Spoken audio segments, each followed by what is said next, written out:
What's a creepy fact you wish you never heard?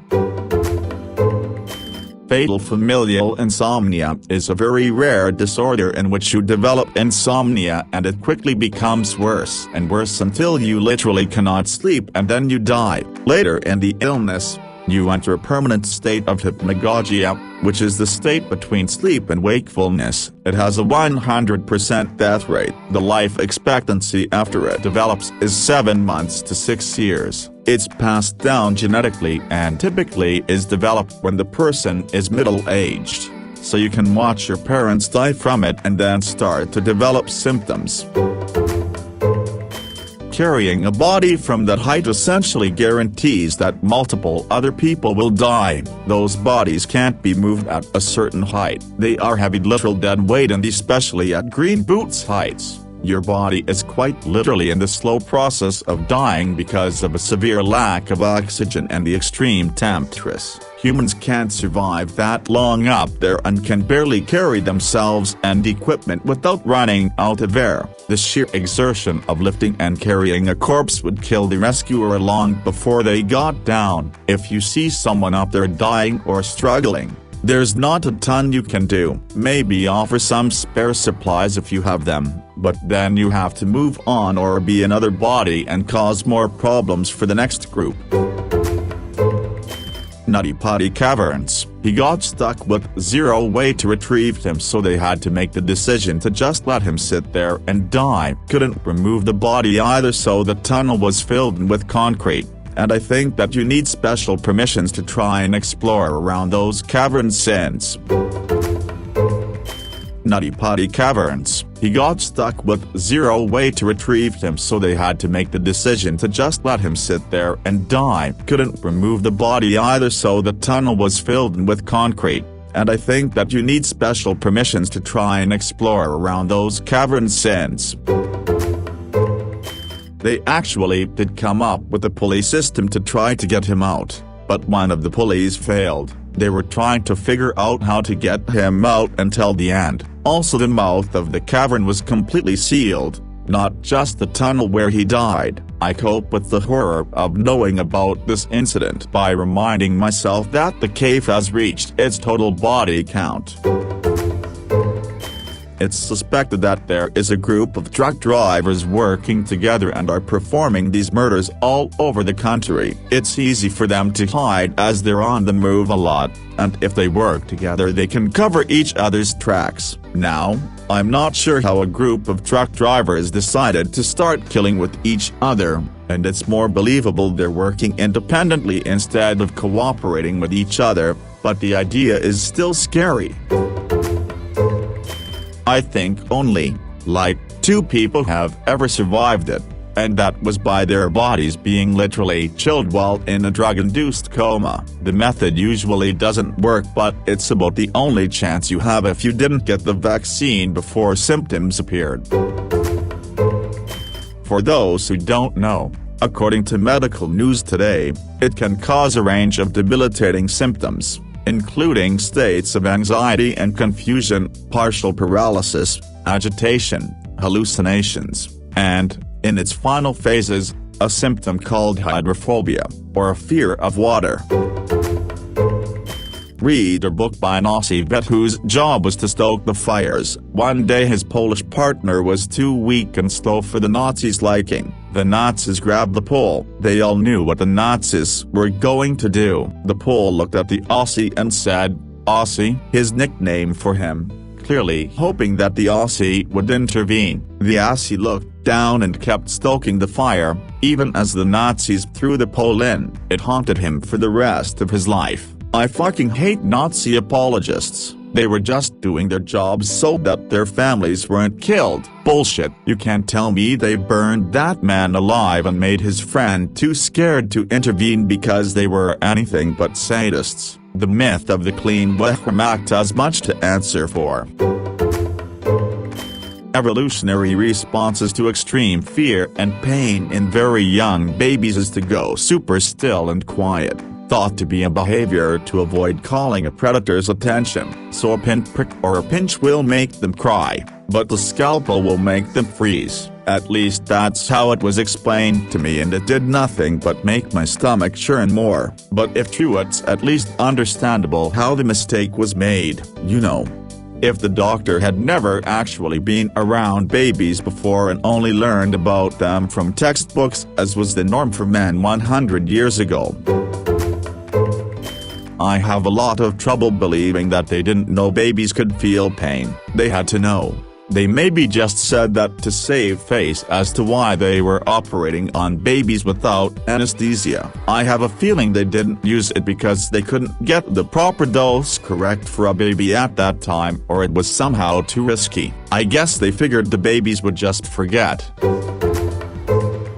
It can take up to 3 minutes or longer to die a broken neck because the connection to the rest of the body is severed, meaning you actually die from a heart attack, stroke, suffocation, basically everything related to depriving essentials like blood and oxygen to the brain, and you're paralyzed from the neck down, meaning all you can do is lay there in deathly pain knowing you're going to die. You can also smile after getting your head cut off because it takes around 3 seconds for the brain to shut down after decapitation. There's a story about that, but I forgot who it was about. Yeah. I read that about how doctors used to spread a lot of disease by going from autopsies to giving someone a checkup without washing their hands. It's actually still a problem in the medical field that many doctors just don't wash their hands as often as they should. I think people have too much faith that medicine is based on science, when in reality science-based medicine is still kind of a young thing, and medicine is rife with weird old traditional procedures and thinking that have no support from empirical study. I was in nursing school in the mid-aughts and watched a doctor do a lumbar puncture on a 1-week-old baby with no lidocaine because the numbing medicine hurts worse than the procedure, having had 1 LP and 4 epidurals. No, it fucking does not, especially when it takes you almost 30 minutes to actually get the sample. I remember reading about someone who was decapitated and when for several minutes afterwards when his name was shouted he'd open his eyes. Can't remember where I read it, so who knows if it's true, but it's pretty interesting. And here's an example of what I was talking about, though the source is questionable. He continued blinking straight for 20 seconds but stopped for a few, then continued on for a minute after. Can't remember source and at work, so we'll come back in an hour and edit. So after doing a little research I could not find anything backing my claim and instead found many claims that animal testing has led to the general consensus of 3-4 seconds of possible consciousness after death, with any longer being highly unlikely. Trauma can induce birth as well. One of Prince Philip's sisters was pregnant when her airplane went down, and the dead infant was found with her corpse. There's some suspicion that she may have gone into labor on the plane and the pilot tried to land early, leading to the crash. When I was really little, like preschool age, rats had chewed through to my closet and then set up shop in my mattress and had babies in it. It was weeks or months of me telling my mom and dad that I heard stuff moving in my closet and under my bed for them to finally stop calling me a crybaby that needs to learn to sleep in her own room and check it out and find all the pups living in there. I was weirdly relieved to find out it was rats because I thought my toys were coming to life at night and plotting against me. I'd be just so scared every night. Now I wonder how many just crawled all over me every night for however long that lasted. Oh, yeah, my first apartment in NYC was a garden apartment, underground. When the road work started, the rats poured out of the sewers and into our place. The landlord just gave us a couple of glue pads when we told her rats were banging around in our oven at night and crawling over us. We would pull the sheets over our head at night. Took a while to save up for the first month, last month, and month and a half security deposit required around here. Worked abroad in Dubai for a couple of years. During the day, Muslim country, very strict rules on what you can and can't do with very harsh punishments and judgments if arrested. Once the sun goes down, Dubai is Las Vegas on steroids. But everything is behind closed doors. Source: walked into my hotel's lobby bar at around 11 p.m., which had been converted into a gambling den, brothel, only to be a normal service bar once the sun came back up. In general, Dubai has a lot of sex trafficking, prostitution. I've been yelled at by an Emirati for openly drinking a pint on a bar's patio on the beach. A couple hours later I walked to a neighboring bar and saw the same guy with a glass of scotch. We made eye contact. I just laughed and made sure he saw me shaking my head in disappointment. Shit goes down in Dubai. It's just always behind closed doors. I believe current ones are still open because they're all voluntary sign-ups. Still fucked up, but makes more sense why they're not allowed to be closed. Also, I believe the whole pain association thing has been outlawed and phased out. I think all the remaining ones are like therapy, consultant camp things. Junko Furuta was a Japanese high school student who was abducted by 4 teenage boys in the 1980s. They went on to mercilessly rape, torture, and subsequently kill her over the span of 40 days. They disposed of her body by placing it in a drum filled with cement. They all got pretty light sentences for the severity of the crime and for the fact that they'd committed similar abductions and rapes in the past. They hardly seemed to show any remorse for their actions, and some of them went on to commit more assaults. Just a terrible, terrible case all around. Some doctors give women a stitch in their vaginal opening after they give birth, sometimes without consent, so the husband enjoys sex more. It is extremely painful for the woman, and medical students are often instructed to give unconscious women pelvic exams. The women aren't notified before it happens. The Japanese army were messed up, I swear. The rape of Nanking, countless mutilation and experimenting the human pain threshold onto pregnant women and infants, tossing toddlers among each other and catching them on bayonets, etc. You have to be extremely fucked up if your actions even brought disgust and sympathy out of fucking Nazi soldiers who were helping victims to safety and finding refuge. The US apparently were horrified at the sight of it, but they offered freedom to the Japanese soldiers involved if they shared the results of those experiments with them. They didn't just do that for Japanese tech. Check Operation Paperclip. In fact, the NASA's space program everyone praises was largely spearheaded by the best of the 1,600 Nazis we imported, with the SS officers even leading the NASA helm and still having moon craters named after them. Russia did the same, too. Nutty Potty Caverns. He got stuck with zero way to retrieve him, so they had to make the decision to just let him sit there and die. Couldn't remove the body either, so the tunnel was filled with concrete, and I think that you need special permissions to try and explore around those caverns since. Nutty Potty Caverns. He got stuck with zero way to retrieve him, so they had to make the decision to just let him sit there and die. Couldn't remove the body either, so the tunnel was filled with concrete, and I think that you need special permissions to try and explore around those caverns since. My dogs definitely know right from wrong, like if one pooped inside and comes around me after, they act shifty, and when I find the poop, they lower their ears and tuck their tail. I don't spank or yell at them, just say no and that they know better. It rarely happens, and there are other things they know they aren't supposed to do, but yeah, I can see them not understanding getting kicked out of nowhere and thinking they are in trouble for some reason though, and that makes me sad. I always give extra snugs and kisses when I bump into one of them by accident, and many apologies lol.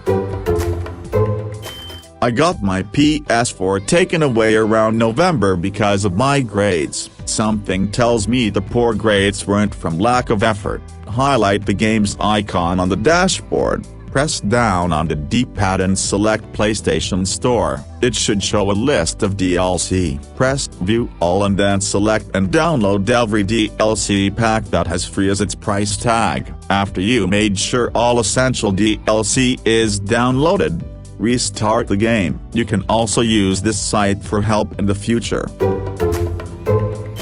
On Amazon and other sites like Etsy, there are hundreds if not thousands of products that are labeled as negative ion producing. Most are just bullshit, but the slim few actually produce ions without a power source. If put near a Geiger counter, some are highly or moderately radioactive as they contain thorium oxides. One site that I found sells kids' underwear with the negative ion producing stuff. Fucking disgusting what people will do for a quick buck and what people will just believe in it. Added link to a Thought Emporium video where he discusses in detail how he came to this conclusion. https://m.youtube.com/watch v equals C7bucks60.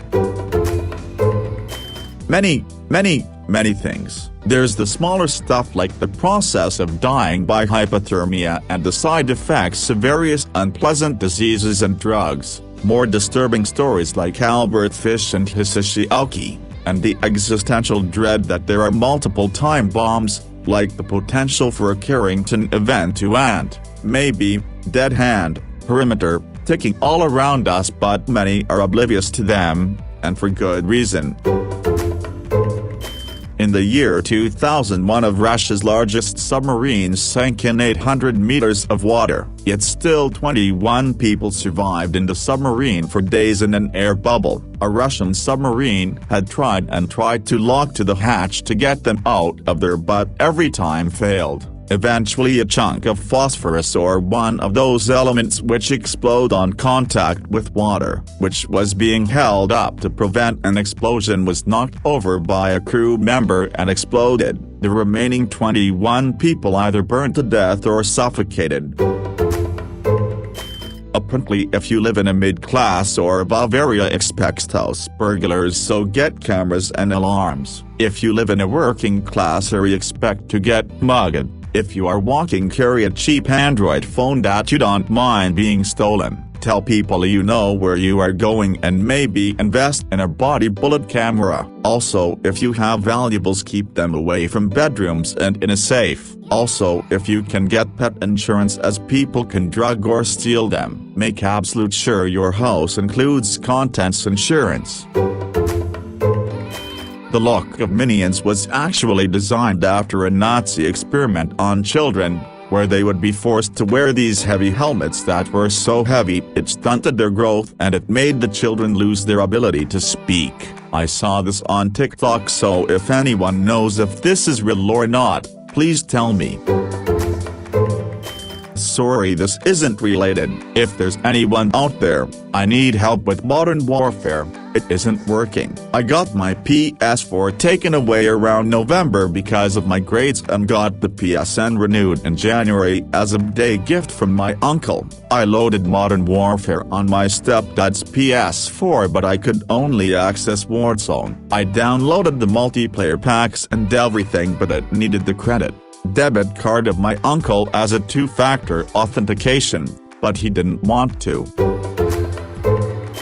put his card on that PS4, only mine, making Modern Warfare restricted. So flash forward a couple of months and I get my PlayStation back and put in Modern Warfare, but I run into the same problem. I downloaded the multiplayer packs, except this time it didn't ask for the card and all it says is installation suspended. If anyone has solved this problem, can you please share the solution?